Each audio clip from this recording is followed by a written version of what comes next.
Magandang gabi po sa lahat. Ito po ako ngayon. Papaalam ko po sa lahat ng mga tao dito sa Barangay San Isidro na bukas na po yung Barangay Assembly D natin.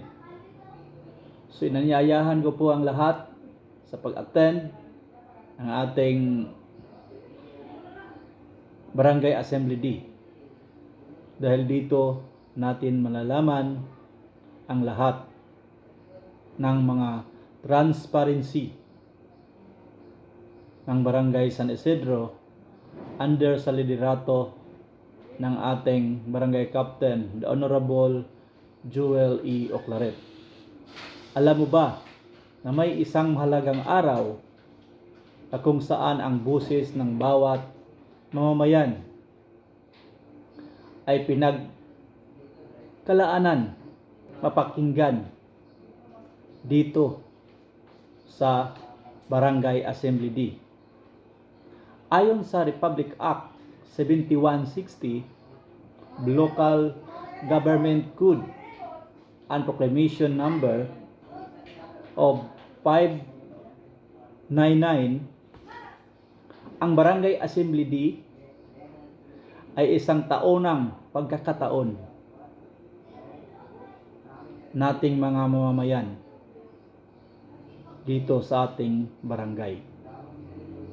Dahil dito ay sagawa natin ang asembleya ng barangay tuwing buwan ng Marso at Oktubre para talakayin natin ang mga isyu, pagmungkahi ng mga proyekto at pagpapalakas ng ugnayan sa pagitan ng barangay. So sa makatuwid, sa Barangay Assembly D, dito natin inilalahad ang mga ulat na kailangan natin o malalaman natin ang kalagayan ng barangay pondo at mga proyekto na isinasagawa para sa ikabubuti ng lahat. At dito rin natin mabigyan ng espasyo ang mga mamamayan o bawat isa upang magtanong, magmungkahi at magbigay ng solusyon sa mga isyong kinaharap ng ating komunidad. Sapagkat kung saan tayo nakatira na barangay, ito ang ating komunidad na tinitirahan. So sa ngayon, sasabihin ko, ito ang semester na dala natin ang timang.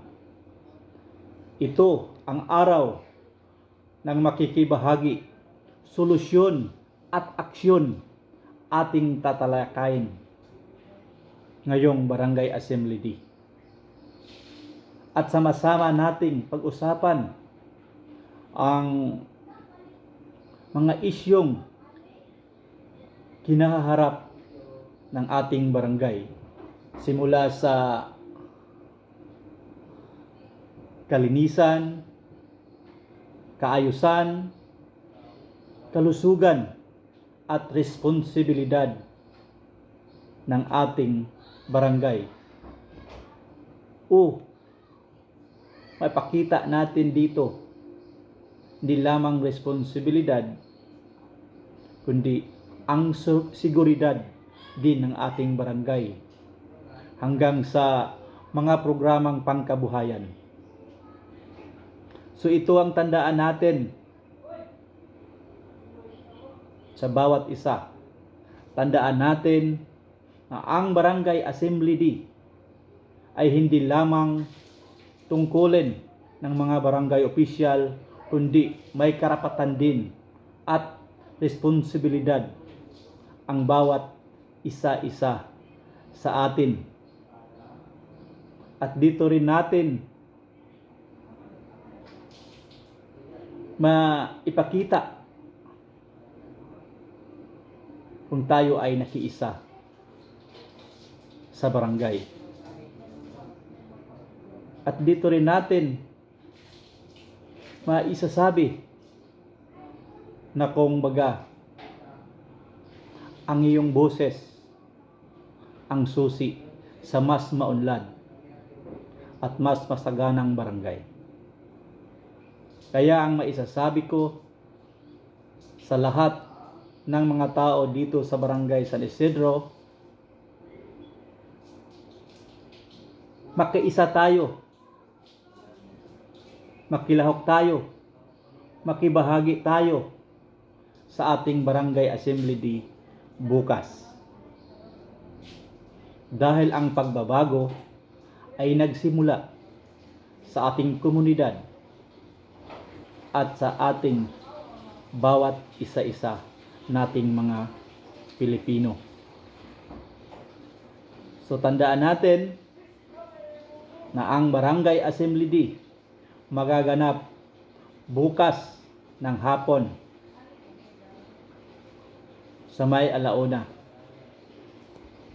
So parang Bisaya na yun Pero okay lang. October 18, 2025, 1 p.m. Sabado, doon sa ating barangay gymnasium ng Barangay San Isidro. So ulitin ko, maraming salamat po sa inyong lahat sa pakikinig at inyong tagapaglingkod na nagmamahal sa ating barangay, Kagawad Arcel Palomo. And once again, God bless us to all and good evening. Salamat. Thank you.